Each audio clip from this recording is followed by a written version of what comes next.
नमस्कार मित्रांनो, मन धागा धागा जोडते नवा या मालिकेच्या आजच्या भागात आज आपण बघणार आहोत. रेश्मा सार्थकच्या केबिनमध्ये असते आणि रडण्याचं नाटक करत असते. त्याचवेळी सार्थक तिथे येतो. रेश्मा म्हणते की मी फक्त माझे डिझाईन्स घ्यायला आले होते. सार्थक विचारतो की म्हणजे? तेव्हा रेश्मा सांगते की मी मुंबईला चालली आहे. सार्थक विचारतो की का पण? रेश्मा म्हणते की मग इथे थांबून काय करू मी सार्थक? हे बघ, माझा सगळा सेटअप तिकडे, मी तिथून पण काम करेल. सार्थक म्हणतो की रेश्मा, आय एम सॉरी, मी सगळ्यांसमोर तुला असं नाही म्हणायला नको होतं आणि मलाही ही गोष्ट समजतीये, खूप हर्ट झाली असशील ना तू, पण प्लीज तूही समजून घे की असं अचानक थोडीच प्रेम होतं. रेश्मा म्हणते की हे बघ सार्थक, नको तो विषय, मी फोर्सफुली मला तुझ्यावर थोपवणार नाहीये. सार्थक म्हणतो की असं काही नाहीये रेश्मा. रेश्मा म्हणते की मग कसं आहे सार्थक? माझं तुझ्यावर प्रेम आहे हे तुला माहिती आहे आणि गेली कित्येक वर्ष मी हेच सांगण्याचा प्रयत्न करतेय आणि ह्या गोष्टी तुला का कळत नाहीये? मला माहिती आहे की माझ्याकडनं काही चुका झाल्या आहे, परंतु मला तुझ्याजवळ कोणी आलेलं मला नाही आवडत, कारण मी तुझ्या बाबतीत खूप पॉझिटिव्ह आहे. मला जेलसी होते, हे का कळत नाही तुला? हे बघ, यापुढे तसाही तुला माझा काहीही त्रास होणार नाही, मी जातीये. रेश्मा तिथून जायला लागते तेव्हा सार्थक म्हणतो की रेश्मा, मी तयार आहे. रेश्मा म्हणते की काय म्हणजे तू एंगेजमेंटला तयार आहेस? सार्थक म्हणतो की हो. माफ करा मित्रांनो, पण जर तुम्ही चॅनलवर नवीन असाल किंवा अजूनही चॅनलला जर सबस्क्राईब केलं नसेल तर प्लीज सबस्क्राईब करा आणि बेल आयकॉनवरही क्लिक करा. स्टार प्रवाहावरील सर्व मालिका तुम्हाला आमच्या चॅनलवर बघायला मिळतील. धन्यवाद. रेश्मा म्हणते की सार्थक, तू मनापासून बोलतोयस ना हे सगळं?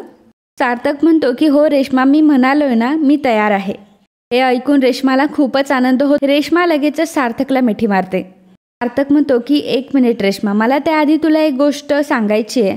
आणि तेवढ्यातच आनंदीचा फोन सार्थकला येतो. रेश्मा मनामध्ये म्हणत असते की ही सतत आमच्या दोघांच्या मध्ये काय येत असते. तर आनंदी सार्थकला म्हणत असते की सॉरी सर, मी आज ऑफिसला नाही येऊ शकणार कारण माझ्या घरी थोडा प्रॉब्लेम झाला आहे. सार्थक विचारतो की घरी तर सर्वजण ठीक आहेत ना? तर आनंदी सांगते की हो, घरी सर्वजण ठीक आहेत. सार्थक म्हणतो की मग नक्की काय प्रॉब्लेम झाला आहे? तर आनंदी म्हणते की सर, मी हे सगळं तुम्हाला भेटून सांगते, पण मी फक्त तुम्हाला यासाठी कॉल केला होता की मी आज नाही येणार ऑफिसला. सार्थक म्हणतो की ठीक आहे, चालेल. आनंदी म्हणते की थँक्यू सर आणि असं म्हणून फोन ठेवून देते. तर रेश्मा म्हणत असते की सार्थक, आता आपण बोलूयात का, कारण हा विषय जास्त महत्त्वाचा आहे ना? सार्थक म्हणतो की रेश्मा, अगं मी हे म्हणत होतो की लग्न हा खूप मोठा निर्णय आहे, त्यासाठी प्रेम असायला हवं आणि माझं तुझ्यावर प्रेम आहे की नाही हे समजायला हवं ना? रेश्मा म्हणते की अरे सोपं आहे, डोळे मिटल्यानंतर ज्या व्यक्तीचा चेहरा आपल्या डोळ्यांसमोर येतो ना, त्याच व्यक्तीवर आपलं प्रेम असतं. माझे डोळे मिटल्यावर मला तुझाच चेहरा दिसतो आणि आय एम शुअर की तुलाही माझाच दिसेल. तू फक्त एकदा ट्राय करशील माझ्यासाठी? सार्थक म्हणतो की अगं असं काही नसतं. रेश्मा म्हणते की तू माझ्यासाठी तर एकदा ट्राय करून बघ. आणि मग सार्थक जेव्हा रेश्माने सांगितल्याप्रमाणे डोळे मिटतो तर सार्थकच्या डोळ्यांसमोर पहिल्यांदा आनंदीचा चेहरा येतो. सार्थक पटकन त्याचे डोळे उघडतो. तर रेश्मा विचारते की दिसले ना मी तुला? सार्थक रेश्माला म्हणतो की हे बघ रेश्मा, माझ्या मनात तुझ्याबद्दल खूप रिस्पेक्ट आहे, परंतु या सगळ्यासाठी खरंच मी आता तयार नाही आहे. आपण दोघंही खूप छान मित्र आहोत एकमेकांचे. रेश्मा म्हणते की मग दोन छान मित्र एकमेकांचे लाईफ पार्टनर नाही होऊ शकत का? सार्थक म्हणतो की होऊ शकतात, पण हा खूप मोठा निर्णय आहे. रेश्मा म्हणते की सार्थक, मी तुला आवडत नाहीये का? डोळे मिटल्यानंतर तुला मीच दिसले ना? सार्थक म्हणतो की मला थोडा वेळ हवाय. रेश्मा म्हणते की अजून किती वेळ हवाय तुला? हे बघ, मी स्मार्ट आहे, माझं प्रोफेशन पण चांगलं आहे आणि आपण एकमेकांसोबत खूप खुश राहू, असं म्हणून ती पुन्हा एकदा सार्थकला मिठी मारते. इतक्यातच केदार तिथे येतो. रेश्मा लगेचच बाजूला होते. केदार म्हणतो की सॉरी हां, मी तुम्हाला डिस्टर्ब केलं. तेव्हा सार्थक म्हणतो की आम्ही फक्त बोलत होतो. केदार म्हणतो की हो, ते दिसलं ना? तेव्हा सार्थक केदारवर रागवून म्हणतो की केदार. रेश्मा म्हणते की केदार, एक गुड न्यूज आहे, सार्थकने मला लग्नासाठी होकार दिलाय. केदार म्हणतो की अरे वा, काय सांगतेस, कॉंग्रॅच्युलेशन रेश्मा. केदार लगेचच बेनारेला बोलावून घेतो आणि म्हणतो की बेनारे, एक महत्त्वाचं काम आहे आणि एक महत्त्वाची बातमी आहे. बेनारे म्हणतात की काही गुड न्यूज आहे का? केदार म्हणतात की हो, खूप मोठी गुड न्यूज आहे. सार्थक सर आणि रेश्मा मॅडमचं लग्न ठरतंय. ऐकल्यावर बेनारेलाही थोडं विचित्र वाटतं. केदार बेनारेला सांगतो की अहो बेनारे, तुम्हाला आनंद झाला नाही आहे का? जा लवकर पेढे घेऊन या बरं. आणि मग बेनारे लगेचच तिथून निघून जातात. तर इकडे आनंदी आत्यासाठी दूध घेऊन आलेली असते आणि ती आत्याला म्हणत असते की अगं आत्या, रात्रीचं थोडं जेवण करत जा, फक्त दूध काय पितेस? आत्या म्हणते की अगं आनंदी, एका वयानंतर जरा कमीच जेवायचं असतं, चांगलं असतं ते. आनंदी विचारते की तू काय फास्टिंग डाएट करतेस का? गायत्री आत्या म्हणते की अगं मला असं वाटतं की माणसाने कमी जेवावं किंवा जेवूच नाही, कारण त्याने तो जास्त फिट राहतो.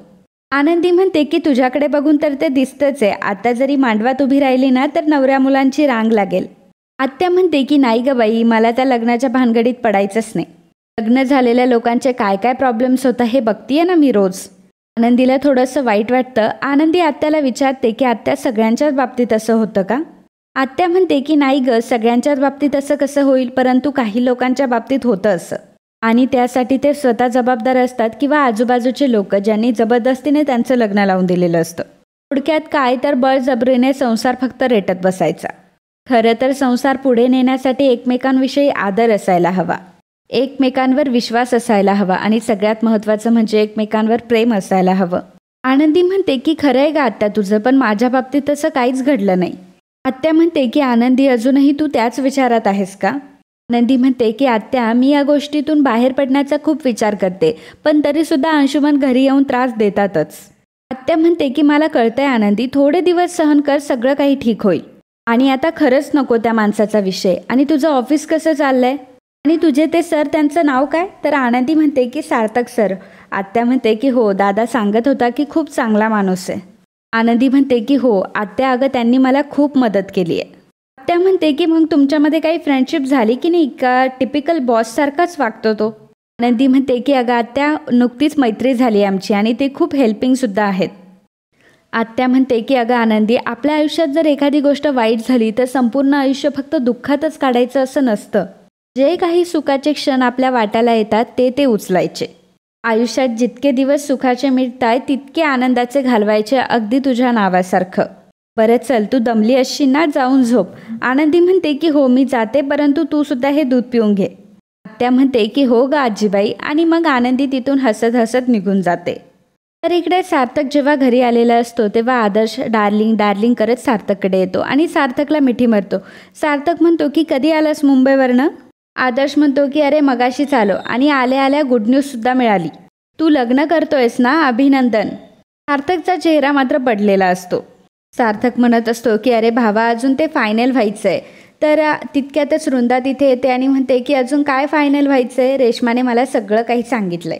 अक्कू म्हणते की दादा तू तिला हो म्हणालास, आता पार्टी कोण देणार? आदर्श म्हणतो की त्याने पार्टी नाही दिली तरी मी पार्टी देणार आहे, ही अगदी धूमधडाक्यात त्याच्या एंगेजमेंटच्या दिवशी. सुधा म्हणते की हो, वामन शास्त्रींकडून मुहूर्त काढून लवकरात लवकर तुमच्या दोघांची हे एंगेजमेंट करणार आहोत आम्ही. सार्थक म्हणतो की आई तुला असं वाटत नाही आहे का खूप घाई होतीये? सुधा म्हणते की आता यात घाई कसली, आणि चांगल्या गोष्टी ह्या लवकरात लवकर व्हायला हव्यात ना. आता मी तुझं काहीही ऐकणार नाही, लवकरात लवकर तुझी आणि रेश्माची एंगेजमेंट होणार आहे. आदर्श म्हणतो की आता तुलाही शादीचा लड्डू खायला मिळणार आहे, मज्जा आहे बाबा तुझी. सर्वजण सार्थकचं लग्न होणार म्हणून खूपच खुश असतात, परंतु सार्थक अजिबात खुश नसतो. तर इकडे रेश्माने वृंदाला कॉल केलेला असतो आणि रेश्मा वृंदाला म्हणते की सार्थक आला का घरी, तुमचं काही बोलणं झालं का? वृंदा म्हणते की नाही आला अजून, पण तू अजिबात काही काळजी करू नको, मी घरी अगदी व्यवस्थित फिल्डिंग लावून ठेवली आहे, तू फक्त इथे येऊन छान खेळ. रेश्मा म्हणते की थँक्यू सो मच काकू, परंतु सार्थक का नाही आला अजून? वृंदा म्हणत असते की अगं बसला असेल चोपड्या काढून काहीतरी काम करत. बरंच झालं ना, उलट मला वेळ मिळाला की सुधाच्या मनात तुमच्या लग्नाबद्दल बीज पेरायला. रेश्मा म्हणते की अगं सांगताय काय, मग काय म्हणाल्या त्या? वृंदा म्हणते की अगं आपल्याला हवं तेच, आता सार्थक आल्यावर त्याला सरप्राईज द्यायचं आहे, तू एक काम कर, तू इकडे निघून ये. रेश्मा म्हणते की हो काकू, पण हा प्लॅन तर वर्कआउट होईल ना? वृंदा म्हणते की हो, मग आजपर्यंत तर असं झालंच नाही की ही वृंदा चुकली असेल. मी तुला सांगतीये ना, तुझं लग्न फक्त सार्थकशीच होणार, तू फक्त तुझ्या गोड आयुष्याची स्वप्न पाहायला सुरुवात कर. रेश्मा म्हणते की हो, आणि तुम्ही सुद्धा फक्त तुमच्या प्रॉपर्टीची. तर वृंदा म्हणते की जाम हुशार आहेस ग, माझी होणारी सून तू शोभतेस खरी. तर इकडे सार्थक मात्र फार अस्वस्थ असतो आणि त्याला आठवत असतं की डोळे मिटल्यानंतर त्याला आनंदीचा चेहरा सर्वात पहिल्यांदा दिसलेला असतो. तितक्यातच अरविंद तिथे येतो. अरविंद सार्थकला म्हणतो की सार्थक, अरे मला आत्ताच तुझ्या आईने सांगितलं की तुझं लग्न ठरलंय. सार्थक म्हणतो की हो बाबा. अरविंद म्हणतो की पण कोणाशी लग्न ठरलं तुझं? सार्थक म्हणतो की अहो बाबा, ती नाही का जिने तुमचा जीव वाचवला होता, गोदावरीमध्ये जेव्हा तुम्ही पडला होता तेव्हा तिनेच तुम्हाला बाहेर काढलं. रेश्मा, ती आली होती आपल्याकडं ती मुलगी? तर अरविंद म्हणतो की मला नाही आठवत. ली काही लक्षात नाही राहत माझ्या, परंतु देवाच्या मात्र सगळं लक्षात राहतं, तो काहीच विसरत नाही. आणि त्याने जे ठरवलंय ते आपण कोणीही बदलू शकत नाही. त्याने तुझ्यासाठी जी मुलगी ठरवली आहे ना, तीच तुझ्या आयुष्यात येईल. आणि एवढं बोलून अरविंद तिथून निघून जातो. तर सार्थकसुद्धा अरविंदच्या बोलण्याचा विचार करू लागतो. तर दुसऱ्या दिवशी आनंदी आणि शकू दोघेही ऑफिसमध्ये आलेले असतात. तेव्हा आनंदी म्हणते की शकू, तू आता जा बरं घरी. तर शकू म्हणत असते की नाही, मी येते ना आतमध्ये. आनंदी म्हणते की आता तू काय मला माझ्या चेअरवर बसून देणार आहेस का? शकू म्हणते की तसं करते, हवं तर तुला तुझ्या चेअरवर बसवते आणि मग मी जाते. आनंदी म्हणते की नको ग बाई, तू जा. मला लहानपणी आई जशी सोडवायला यायची ना, तसं वाटतंय. आणि जर रेश्मा मॅडम आल्या तर उगाच तुला काहीतरी बोलतील. शकू म्हणते की बोलल्या तर बोलू दे, असं किती दिवस मी अजून त्यांना घाबरणार आहे? मला अण्णांनी सांगितलंय की तुला नीट केबिनपर्यंत सोडून यायचं, आणि जर परत काही प्रॉब्लेम झाला तर? इतक्यातच बेनारे तिथे येतात आणि म्हणतात की कसला प्रॉब्लेम? आनंदी म्हणते की कसला प्रॉब्लेम नाही सर, ही उगाच बडबडत असते. शकू, तू जा बरं घरी. आणि मग शकू तिथून निघून जाते. तर आनंदी आता तिच्या केबिनमध्ये आलेली असते आणि विचार करत असते की जर सरांनी मला विचारलं तर काय प्रॉब्लेम होता तर मी काय सांगू? तितक्यातच सार्थक केबिनमध्ये येतो. तेव्हा आनंदी म्हणते की गुड मॉर्निंग सर. आनंदीला बघितल्यावर सार्थकच्या चेहऱ्यावर लगेच हसू येतं. सार्थक म्हणतो की गुड मॉर्निंग, तुम्ही कधी आलात? आनंदी म्हणते की जस्ट आले. सार्थक म्हणतो की मला असं वाटलं होतं की तुम्ही येताय की नाही. घरी सर्वजण ठीक आहेत ना? काहीतरी प्रॉब्लेम झाला होता? आनंदी म्हणते की हो सर, प्रॉब्लेम म्हणजे बाकी काही नाही, घरचाच प्रॉब्लेम होता. सार्थक म्हणतो की हो ना, घरचाच प्रॉब्लेम असतो. बाहेरचा प्रॉब्लेम सॉल्व्ह करण्यासाठी कोणी सुट्टी घेत नाही. घरी तब्येत वगैरे ठीक आहे ना सगळ्यांची? आनंदी म्हणते की हो, सगळे ठीक आहेत. तिकडे आनंदी गणपती बाप्पापुढे चाफ्याची फुलं वाहते आणि गणपती बाप्पाला नमस्कार करत असते. सार्थक मात्र फार प्रेमाने आनंदीकडे बघत असतो आणि मनामध्ये म्हणत असतो की मी डोळे मिटल्यावर हिचा चेहरा मला सगळ्यात पहिल्यांदा दिसतो. हिने डोळे मिटल्यावर माझा चेहरा हिला दिसत असेल का?